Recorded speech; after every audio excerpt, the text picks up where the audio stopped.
Hola, ¿cómo están? Bueno, hoy vamos a tratar de hacer fácil y ágil un tema que a veces es un poco denso, el estrabismo. Y entonces vamos a hacer en esta oportunidad lo que yo llamo estrabismo así de fácil. Soy Viviana Budi y cualquier duda de oftalmología infantil o de estrabismo así de fácil, pueden consultarme al mail consultoriabudi@hotmail.com. Hay cosas que tenemos que conocer que son obligatorias en todo tipo de estrabismo. La mayoría de los estrabismos tiene una parte de tratamiento no quirúrgica que es fundamental. Sin eso no se puede llegar a la cirugía. Una es la refracción con cicloplegia. Toda hipermetropía mayor de una dioptría debe corregirse y lo mismo toda miopía mayor de 2 dioptrías. Y se corrige también, cuando corregimos la hipermetropía, si hay estrabismo, se corrige también la fisiológica. Y la miopía, si es menos de 2 dioptrías, pero hay mala visión o hay anisometropía, también hay que dar corrección completa.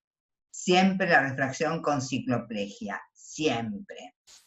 La cicloplegia la hacemos con tropicamida más fenilefrina, 2 gotas cada 15 minutos, con 2 veces si entró bien la gota es suficiente. Y si es un acomodativo importante y tenemos dudas, ciclopentolato, 1 gota en cada ojo cada 30 minutos, con que el chico tome abundante cantidad de líquido, no presenta en general ningún efecto tóxico, pero está contraindicado obviamente el ciclopentolato en pacientes con convulsiones. Atropina que usemos absolutamente, es muy raro, es excepcional y podría ser un caso de algún paciente con un componente acomodativo importante, que tenemos dudas con la cicloplegia, con tropicamida y fenilefrina y que no podemos usar ciclopentolato. Pero recuerden que la atropina deja a veces 10-15 días de cicloplegia, así que no es lo ideal usar la atropina. Siempre tenemos que hacer oclusión o penalización por la ambliopía y también por la futura estética, porque un ojo que aprende a ver y fija mejor va a quedar donde lo ponemos. Si el ojo es muy amblíope, habitualmente lo vamos a posicionar y va a volver a desviarse. Entonces hay que hacerle entender a los padres que es más importante que el ojo aprenda a ver que lo estético, pero a su vez que un ojo aprenda a ver va a ayudar a lo estético. Eso hay que charlarlo con los padres y con el pediatra, porque los padres vienen con la idea de la ortotropia materna, como se decía en algún momento, que es esa obsesión porque el chico esté derecho, cuando en realidad nuestra obsesión y nuestro trabajo es que el niño aprenda a ver bien con ambos ojos. Eso hay que transmitirlo. Hay que tomar la agudeza visual uni y binocular con la corrección. ¿Por qué? Porque a veces hay un TIL con oblicuos, a veces hay un TIL para compensar algún tipo de nistagmus, un nistagmus evidente o un nistagmus latente, y si yo tomo uniocular y hay un nistagmus latente, puedo exacerbarlo y con eso disminuir la agudeza visual y tener una mala medición de agudeza visual. Entonces se toma binocular y después uniocular.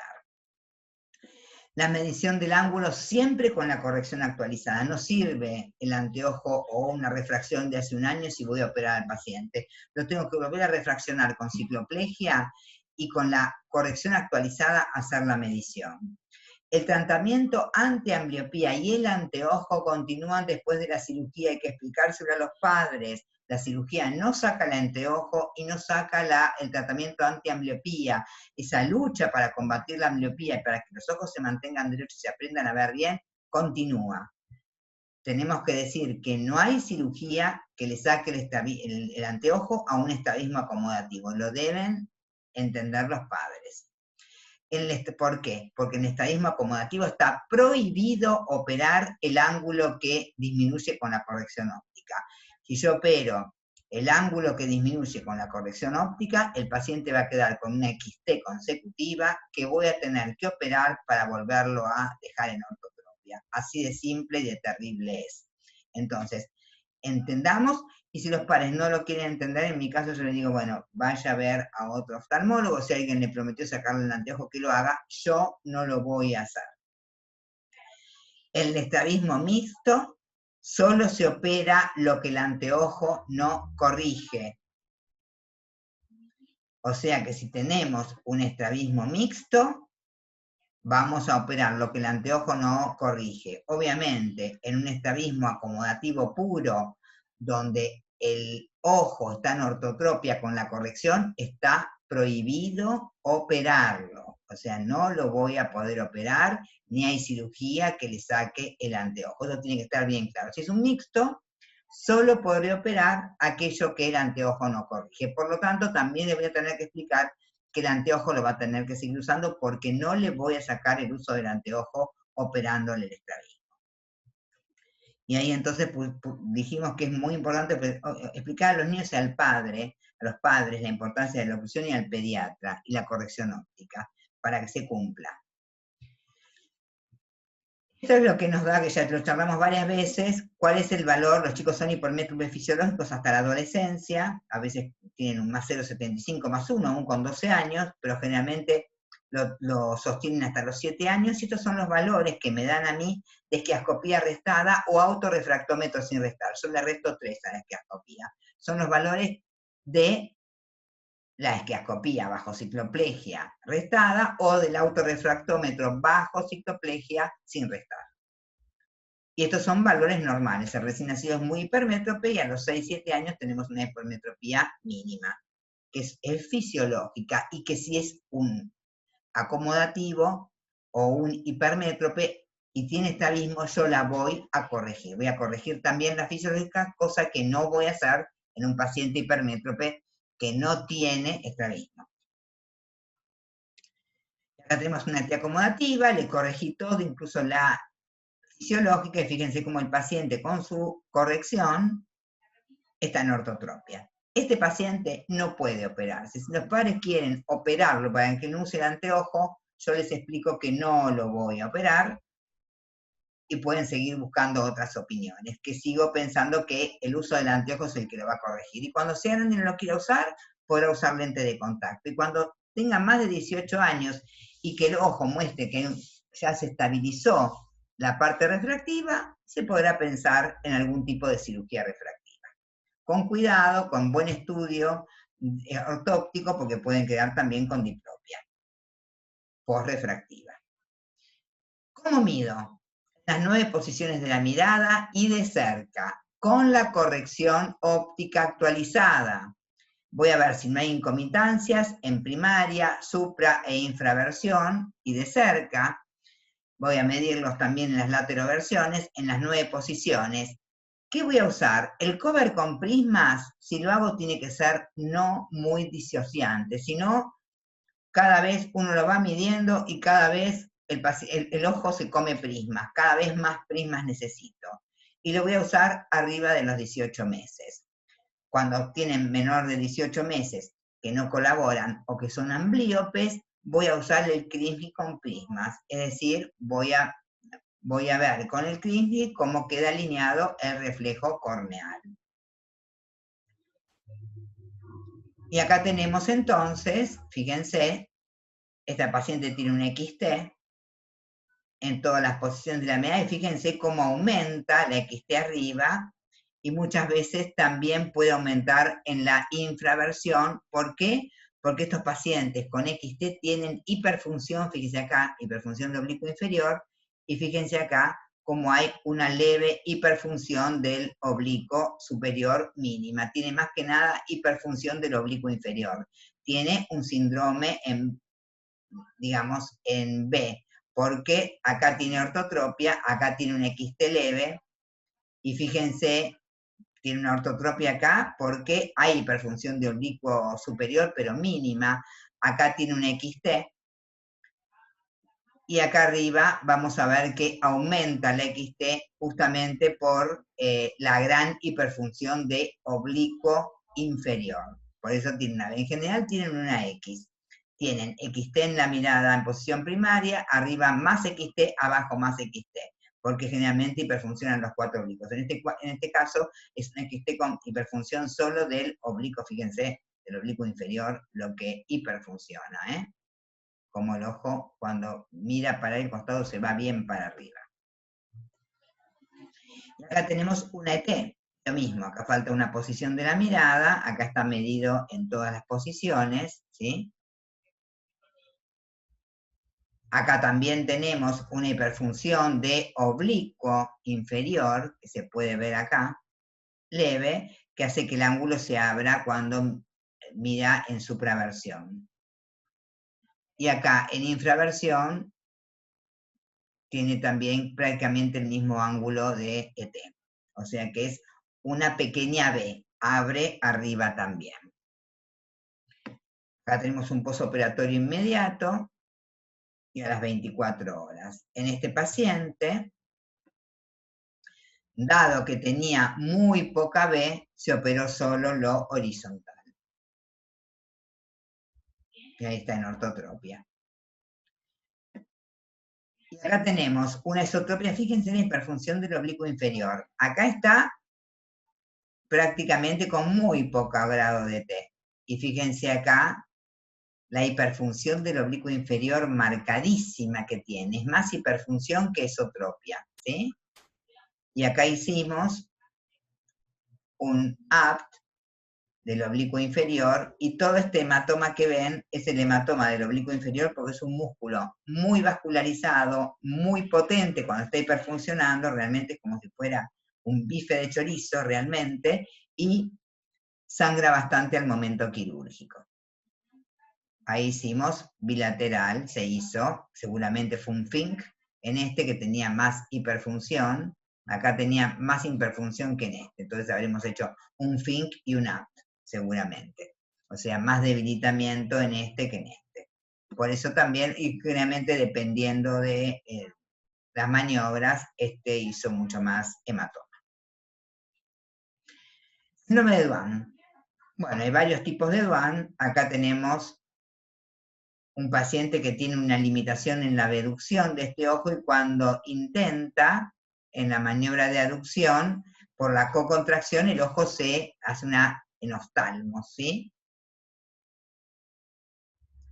Y con la corrección está en ortotropia. A veces tienen tortícolis, justamente. Bueno, en cuanto al monto de la cirugía, ¿cómo vamos a medirlo? Vamos a operar desde 20 dioptrías. Desde las 20 dioptrías recién es que vamos a poder operar. Antes de las 20 dioptrías no tiene indicación porque prácticamente no se notan. Y vamos a operar todas las incomitancias en síndromes alfabéticos. Si tiene una A de más de 10 dioptrías, se va a operar. ¿Y por qué?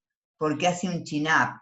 Cuando un paciente tiene esotropia en primaria y abre y está en ortotropia en la posición inferior, en ese caso va a ser un chin-up porque va a ver mejor con los ojos en ortotropia. Ese chin-up lleva alteraciones en la columna y por eso se opera cuando tiene más de 10 dioptrías de incomitancia. ¿A qué me refiero? 10 dioptrías significa, por ejemplo, en primaria tiene un ángulo de 40 dioptrías, de 20 dioptrías prismáticas, supongamos, abajo está en ortotropia y arriba tiene 20 dioptrías prismáticas. Bueno, como tenemos 10 de incomitancia entre la posición primaria y abajo, hay que operarlo.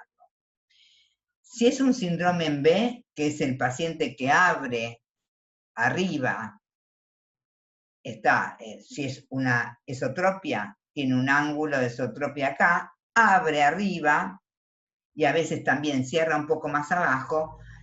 Como abre arriba y solo se nota cuando es un ángulo grande, porque no trae mayores alteraciones en la fusión y como trae este, que es el chin-up, justamente para poder leer, se operan recién cuando tienen más de 15 dioptrías de incomitancia. Quiere decir, se opera si yo tengo en primaria 30 y arriba tengo 50, evidente, si en primaria tengo 30 y arriba abre y tengo 10, ese paciente lo voy a operar. Le voy a hacer también los oblicuos, ¿sí? porque va a tener una hiperfunción de ambos oblicuos inferiores y operaría ambos oblicuos inferiores.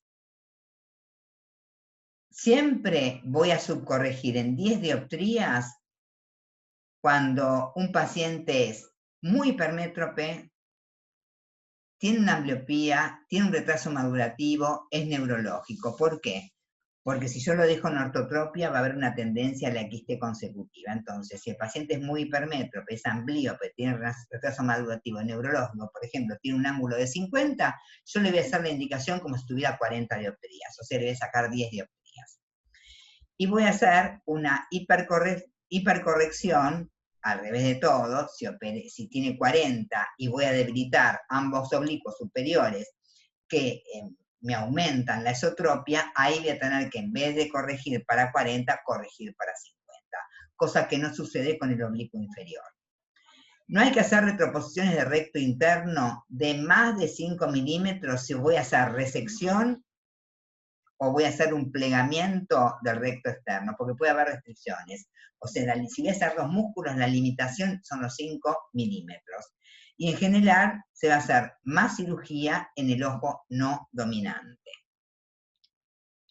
Estas reglas son mis reglas, las aprendí de la doctora Greisman, que a su vez las aprendió de Mancity, y todos las aprendieron del Hospital de Niños Ricardo Gutiérrez, pero no es que sea la verdad absoluta. Hay quienes operan cirugía binocular, hay otras formas de medir, yo les cuento lo que yo aprendí con lo que a mí me va bien. Entonces, ahora vamos a empezar con la matemática. En una esotropia de 20 dioptrías, vamos a hacer este cálculo. En el ojo, vamos a operar el ojo no dominante, o sea, vamos a operar el ojo de peor visión o el no dominante. ¿Y cómo sé si tienen igual agudeza visual cuál es el dominante? Bueno, le doy un estenopeico, un papel con un agujerito, y donde el paciente mira, fíjense, en mi caso es el ojo derecho, será el ojo dominante. Entonces, haremos la cirugía en el ojo no dominante, pero hay quien hace binocular y lo vamos a ver también. Entonces, del ojo, tiene 20 dioptrías del ojo no dominante, yo voy a decir 20, voy a hacer una retroposición de recto interno, voy a delimitar el recto interno, 4 milímetros, y voy a hacer la resección, o sea, el reforzamiento del recto externo para que no enderece de 5. Entonces yo digo 4 por 5, 20, y ahí corregí 20 dioptrías, ¿entiende? Pero si uso plegamiento, bueno, el plegamiento siempre es 1 milímetro más que la resección, vale decir, en este caso, si voy a usar plegamiento, yo digo 4 por 5, 20, pero como voy a usar plegamiento, digo 4 de retroceso de recto interno y 6 de plegamiento. No me daría la multiplicación, por eso lo calculo para una resección. Si alterna y tiene buena agudeza visual en ambos ojos, se puede hacer en ambos ojos retroposición de recto interno 4 o 5 milímetros. También está aceptado y está bien. ¿Qué pasa si tenemos 25 dioptrías? Otra vez calculamos. Vamos a operar, vamos a medir el ojo con la refracción, la última refracción, con el anteojo, si uso anteojo, en todas las posiciones de la mirada, también en visión cercana. Y entonces, si me da 25 dioptrías, yo voy a decir que voy a hacer retroposición de recto interno de 5 y resección del recto externo de 5. 5 por 5 me da 25, siempre en el ojo no dominante. Y si voy a hacer el plegamiento, bueno, ya dijimos que una resección de 5 es un plegamiento de 6, siempre es 1 milímetro más que la resección. Si tengo 30, mismo cálculo, 5 por 6, 30. Si tengo 35, 5 por 7, 35. ¿Y por qué lo puse en rojo? Porque es el límite. Ya no es que 40, 5 por 8. No vamos a usar 5 por 8. En 40, si es un paciente amblíope, es un paciente hipermétrope, tiene retraso madurativo, voy a poder hacer 5 por 7. ¿Se acuerdan que subcorregíamos? Si tenía 40, le hacemos una cirugía para 30 o 35. Pero si tiene 40 con buena visión, yo voy a tener que hacer ya un músculo más. Y entonces, si tiene 40, yo voy a operar más músculos del ojo no dominante y menos del ojo dominante.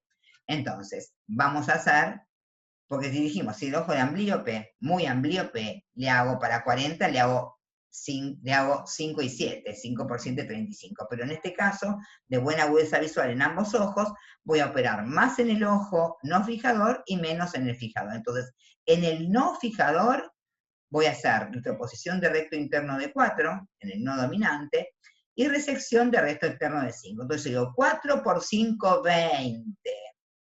Y le voy a agregar al ojo dominante la retroposición igual de recto interno de 4 milímetros. Entonces yo digo 4 por 5, 20, pero operé los dos ojos. Entonces me da 40. Operé los dos ojos y significa que en el segundo ojo hice un solo músculo, ¿sí? Lo mismo. Y si hago plegamiento, bueno, si hago plegamiento, hago un milímetro más, son 6 milímetros, pero para la cuenta me sirve esto. ¿Qué pasa si tengo 60? Bueno, lo mismo, del ojo no dominante, retroposición del recto interno de 5, dijimos que más, si yo asocio resección, no puedo nunca hacer más de 5, era la regla básica, hasta 5 llegamos. Entonces hago 5 por 6, 30, y al ojo dominante le voy a agregar un solo músculo que es el recto interno, 5 milímetros igual que este. Entonces hago 5 por 6, 30, por 2 rectos internos son 60. Si tengo 70, lo mismo, retroposición de recto interno de 5 y resección de recto externo del 7 en el ojo no dominante. Entonces, y le voy a sumar al dominante una retroposición del mismo monto del recto interno. Entonces yo digo, 5 por 7, 35 por los dos rectos internos, 70. Que tengamos 80 es rarísimo, y ya dijimos, cuando llegamos a 40 no podíamos hacer un solo ojo, teníamos que hacer dos. Cuando llegamos a 80 no podemos hacer de un ojo 2 músculos y del otro un solo músculo del dominante, ya son 4 músculos. Entonces yo digo, retroposición de recto interno de 4, resección de 5, 4 por 5, 20, por 4 por 5, 20, por 4 músculos, 80, ¿sí? Esto es rarísima esta situación, muy rara. Y por supuesto, si hago plegamiento, siempre es 1 milímetro más. Fíjense que nunca nos pasamos al asociar una resección, un plegamiento de los 5 milímetros de retroposición, si no hay restricciones.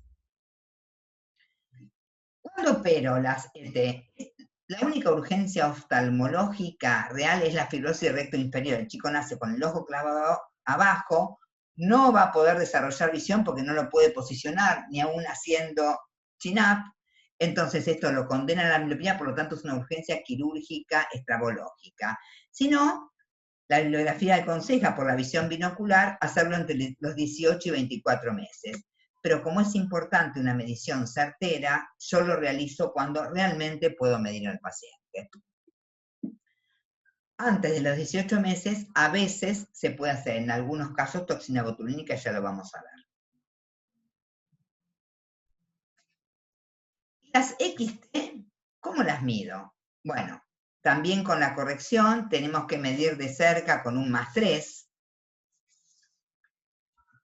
Tenemos que medir de cerca siempre con un +3, porque si no, obviamente, como el paciente converge, hace convergencia, va a disminuir el ángulo de la XT. Yo quiero saber el verdadero ángulo. Entonces, de cerca voy a agregar un +3 a lo que usa. Si usa un -1, le voy a poner un +2. Si usa un +2, le voy a poner un +5.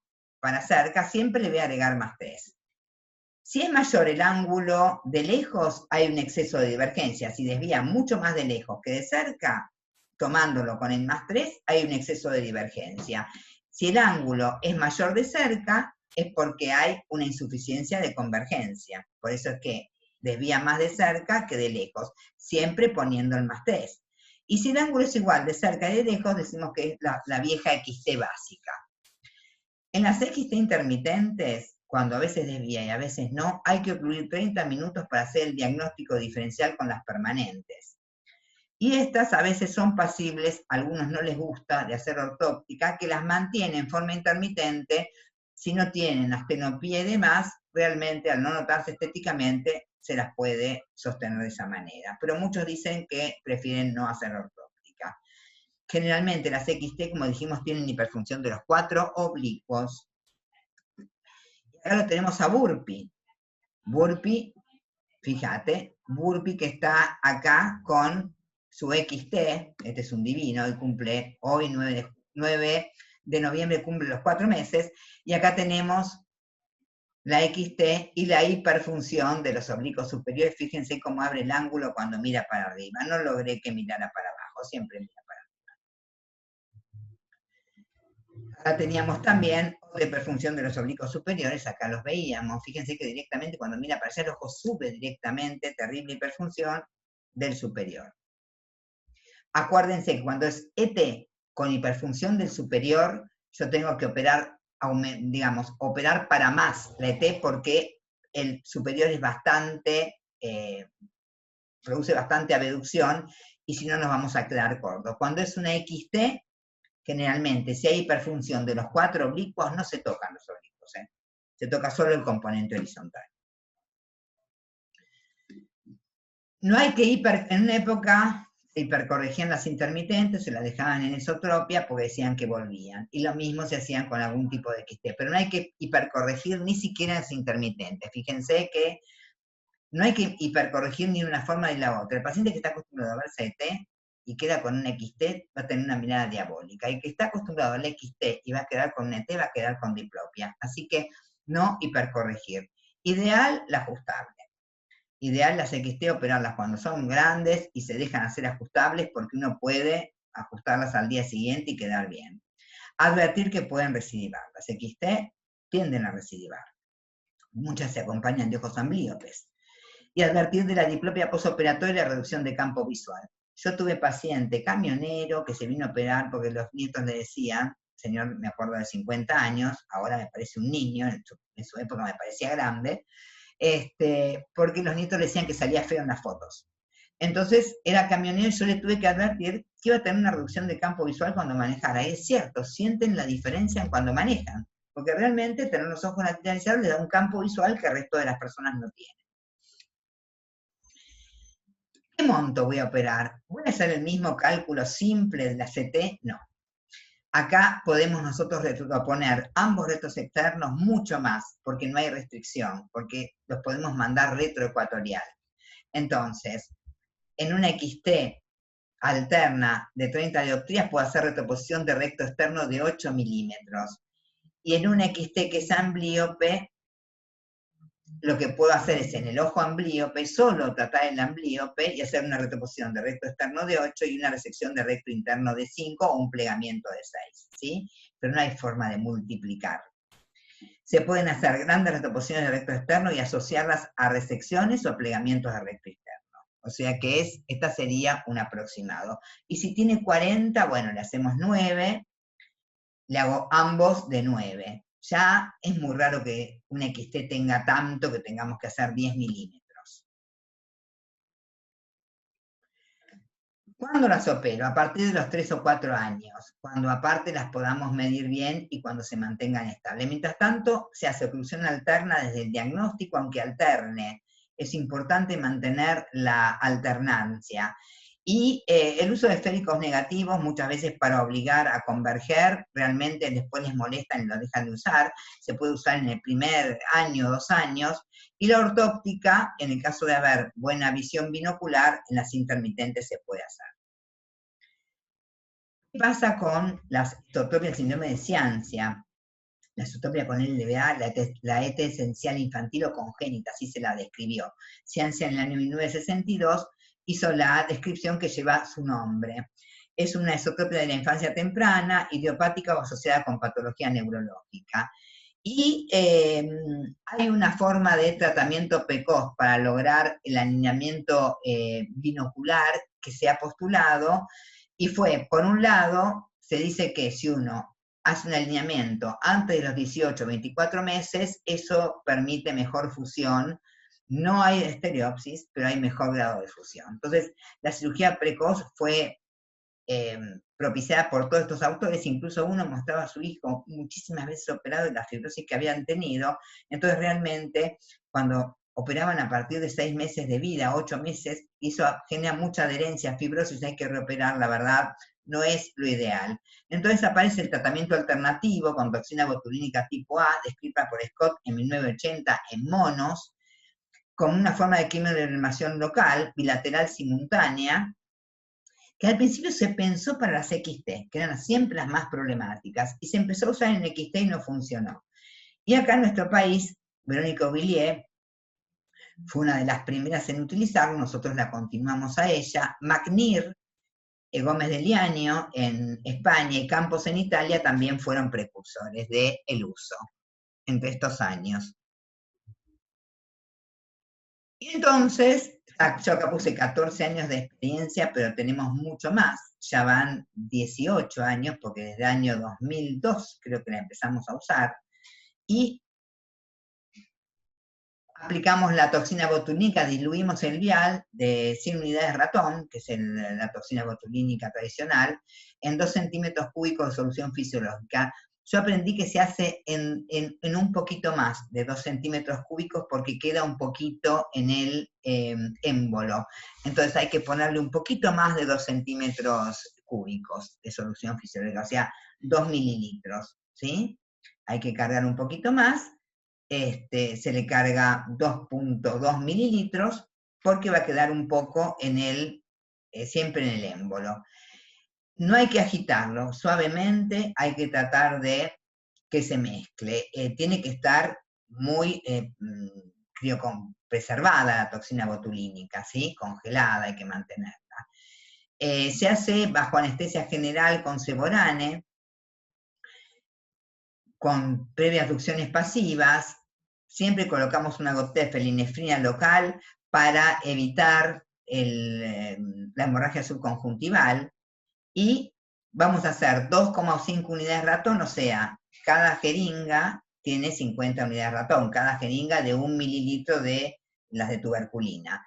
Cada rayita, cada 0,05 mililitros, digamos, cada 0,1 mililitro de ese mililitro completo va a tener 5 unidades de ratón. Por lo tanto, 0,05 mililitros de unidad de ratón, mililitros de la jeringa van a tener 2,5 unidades de ratón, ¿sí? Y entonces nosotros vamos a cargar de la jeringa de tuberculina 1.2, o sea, la primera rayita y 2 rayitas chiquitas más. Con eso vamos a tener para inyectar ambos rectos internos. Vamos a hacer 2,5 unidades de ratón en ambos rectos internos en forma bilateral y simultánea. En el tercio medio, donde están la mayor cantidad de miofibillas, no más de 3, no usamos nunca más. Si la primera funcionó parcial y pensamos que hubo difusión, repetimos una segunda. Si no, ya 3 aplicaciones no hacemos. Y no utilizamos electromiograma porque la aguja es muy maleable, realmente a mí me da más temor, prefiero hacerlo bajo visión, colocando la aguja entre las 2 pinzas con las que sostengo el músculo, y la verdad es que cuando tomamos el recto interno, como baja un poco la frecuencia cardíaca, es indicativo de que estamos en el lugar, sin necesidad de electromiograma, que además con el Seborane no registra ruido. Hay que usar ketamina, que produce alucinaciones y es más compleja. Entonces nosotros lo usamos así, y otras escuelas lo usan de otra manera. Es válido como a cada uno le venga mejor, le vaya mejor. Siempre tenemos que esperar que haya un XT, un exoGIF, porque Gómez de Liaño dice la gran parálisis, ¿qué factor indicativo de éxito? O sea, que se vaya de la ET al XT indica, si no se fue al exoGIF en la semana post toxina, ya sabemos que va a recidivar. Entonces, acá vemos el exoGIF transitorio en este paciente, ¿sí? Post primera aplicación. Y fíjense después cómo queda en ortotropia. Y acá presentamos un trabajo hace muchos años, 2002. Fue premio SAO en el 2004, por eso les digo que ya hay 18 años de experiencia en toxina. Y fíjense, este es un paciente de 8 meses, a los 5 años sigue alineado. Lo aplicamos cuando tenía limitación de la abducción. Este es primer año post segunda aplicación, la primera a los 6 meses, acá sigue alineado, y acá después aparece una hipermetropía que la corregimos. Estos pacientes tuvieron recidivas tardías. A este paciente hicimos 3 tratamientos porque mejoraba, y en esa época, cuando empezamos, volvíamos a hacerlo. Después les vamos a contar cómo después vimos a quienes sí y a quienes no toxina. Y a la ortotropia le duró 4 años, pero después tuvimos que operarla, hubo que operar con mucho menos, porque el ángulo era mucho menor que el inicial, pero la operamos y así fue postquirúrgica. Esta paciente tuvo 3 dosis, y realmente estuvo 3 años en ortotropia, recidivó y decidimos hacer una 4ª dosis porque realmente tenía muy buena respuesta. Fíjense que aún tenía un poco de hiperfunción de oblicuos superiores y quedaba perfectamente en ortotropia con la toxina. Entonces, acá fue el postquirúrgico, reposición de ambos rectos internos de 4 milímetros, y fíjense que no hubo que tocar el oblicuo, porque también el uso de la toxina disminuye la aparición de los oblicuos. Acá tenemos 3 dosis, también 4 años de ortotropia, un ángulo residual mucho menor al inicial, de 20 dioptrías. Fue la ventaja que tuvimos con los pacientes que tratamos con toxina y que no funcionaron totalmente, y le hicimos también retroposición de ambos rectos internos. Ven cómo acá usamos, porque hay buena agudeza visual bilateral, ambos rectos internos 4 milímetros. No uso el dominante, sino que usamos más que nada en estos pacientes potoxina, lo mismo, como hicimos en ambos ojos la toxina, hacemos la retroposición en ambos ojos. LVA y desviación vertical, siempre en los tapados antes de los 2 años hubo menor incidencia de desviaciones verticales que están muy ligadas a la LVA, las DVD, por ejemplo. Bueno, a 10 años de toxina de LVA, en pacientes no neurológicos, con menos de 45 dioptrías, tuvimos en menores de 12 meses con un promedio de 1.6 aplicaciones, o sea, algunos recibieron unas y algunos recibieron 2. Tuvimos 85% de éxito, pero eran las formas no evolucionadas, las que no abducían, las formas no evolucionadas. De 12 a 24 meses, el éxito fue inicialmente del 70, pero después se fue a un 40, y tuvimos que hacer 2 a 3 aplicaciones. ¿Qué pasó? Acá en estos pacientes, muchos pacientes ya tenían formas evolucionadas, o sea, evolucionadas, ¿qué significa? Abducían, dejaban de ser como parálisis, como son estas no evolucionadas. Estas no evolucionadas no abducen como si fueran parálisis de sexto. Bueno, estas tenían un gran éxito, estas no, bajaba el éxito porque eran formas ya con abducción. Y en mayores de 24 meses, el éxito de 45 que habíamos tenido al principio, en el tiempo de seguimiento, que habían sido 15 o 20 meses, después bajó con los años a 10%, entre 2004 y 2006. O sea que vimos que estos pacientes no tenía sentido la toxina, y se habían hecho hasta 3 aplicaciones, que es lo que yo les mostré que llegamos a operar. Entonces, a mayor edad, menor éxito y mayor número de aplicaciones. Y por eso empezamos a ver qué nos había pasado. Entonces, pareciera que la sensorialidad ayuda a mantener el ojo en ortotropia. Entonces, si yo pongo el ojo derecho y lo alineo antes del año y medio, parecería que el resto lo hace la sensorialidad. O sea, la sensorialidad, la fusión lo mantiene, la estereopsis que consigue, algún grado de estereopsis, lo mantiene derecho. Nunca se sabe si es primero el huevo o la gallina, si es primero que se desvía y pierde la binocularidad y por eso sigue la desviación, o bien una mala sensorialidad hace que el ojo se desvíe. En realidad no se sabe demasiado el tema, si es un problema muscular primario o es un problema sensorial primario, el tema del estrabismo. Pero acá se vio que si yo lo puedo alinear, bueno, la sensorialidad ayuda a que se mantenga cuando tiene debajo de 12, 18 meses. Entonces, debajo de 12 meses y menor de 45 dioptrías prismáticas, toxina sí, porque es el empujón inicial y el resto lo mantendría la sensorialidad. Mayores de 12 meses, cuando ya abduce la LVA, ya no vale la pena, porque se establece una nueva correspondencia retiniana, un ángulo menor, queda un ángulo residual y hay que reoperar. Si bien son menores ángulos y operamos un ángulo menor, termina siendo quirúrgico, así que realmente nos parece que no, excepto que no se puede hacer la cirugía por alguna causa, nos parece que es quirúrgico, no con toxina. Sí, en LVA con neurológico. ¿Se acuerdan que el trabajo era no neurológico? ¿Qué pasa en el neurológico? Bueno, el neurológico van a ver que tiene una limitación de abducción, a veces con 3 o 4 años de vida, siguen con una LVA con limitación de la abducción. Por eso, la toxina funciona y de hecho, es la primera indicación en neurológicos es el uso de toxina. Fíjense, este chico con parálisis cerebral, 2 años post-toxina, también una hipermetropía que se corrigió, y fíjense qué bien que está este paciente. Tenía una LVA aún siendo grande. También funciona en monóculos y estrabismos con una ambliopía profunda. Por ejemplo, un afáquico no corregido con una ambliopía profunda y NT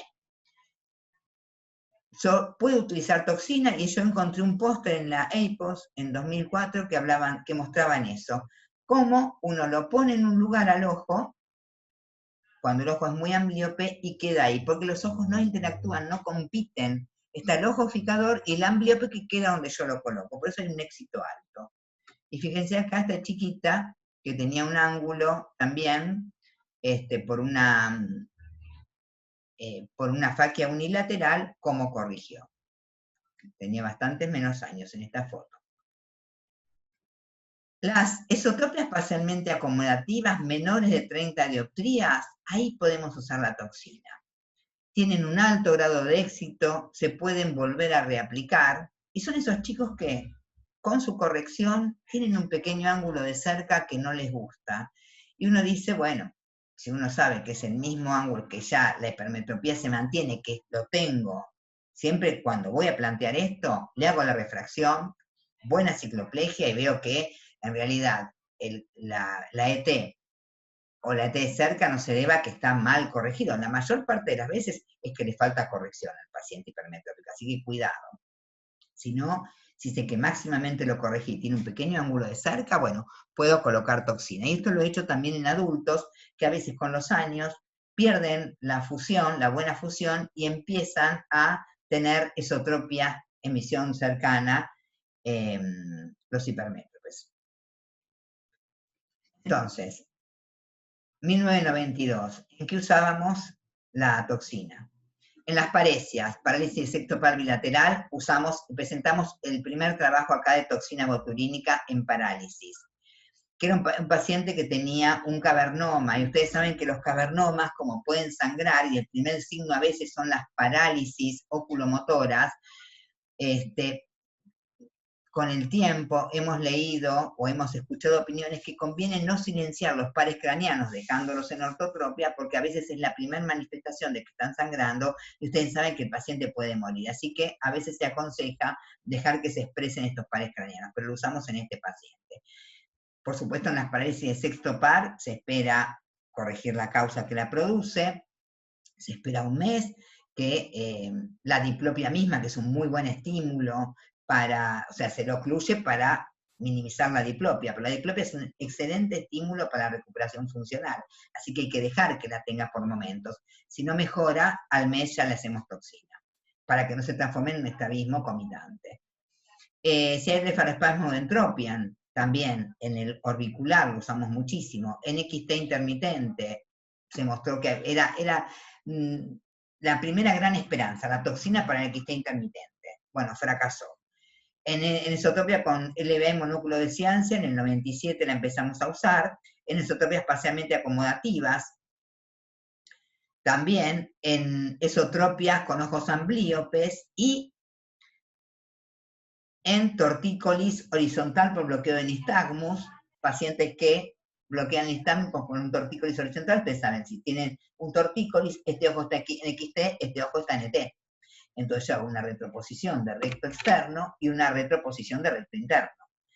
Son debilitamientos, entonces los quisimos hacer con toxina. Y bueno, encontramos que disminuía el tortícolis. Yo presenté un trabajo acerca de eso, pero había que reaplicarlos. Intraquirúrgicamente también se usa para vencer contracturas o para evitar hacer el tercer recto, también se puede usar. Y preoperatorio en la cirugía de parálisis del sexto. Cuando no funcionó en el preoperatorio para disminuir la contractura, lo vamos a utilizar. Para disminuir la contractura del recto interno, obviamente.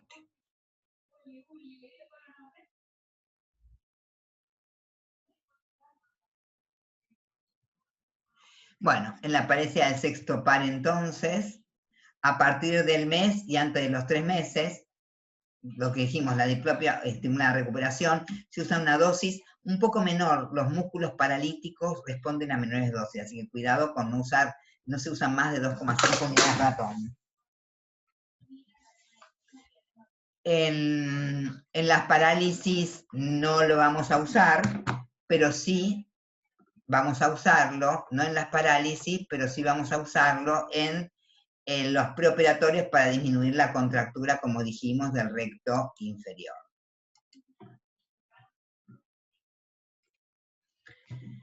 Ya dijimos que en los tumores de tronco o tumores vasculares de tronco mejor no, porque pueden ser el primer signo, pero bueno, lo habíamos utilizado como les conté. Sirven para las paresias, para las parálisis no, pero sí en el preoperatorio por el tema de contractura. Acá tenemos parálisis del septo, post-2 toxina botulínica fallidas, hicimos la cirugía, una media Foster con la previa, toxina previa para disminuir la contractura y funcionó. Así que bueno, todas las dudas que tengan acerca del tema de estrabismo, pueden escribirme a consultoriabudi@hotmail, también buscarme en Instagram, @glaucomabudi, ahí está en el teléfono de WhatsApp. Muchísimas gracias por la atención. Y espero que haya sido útil el estrabismo así de fácil.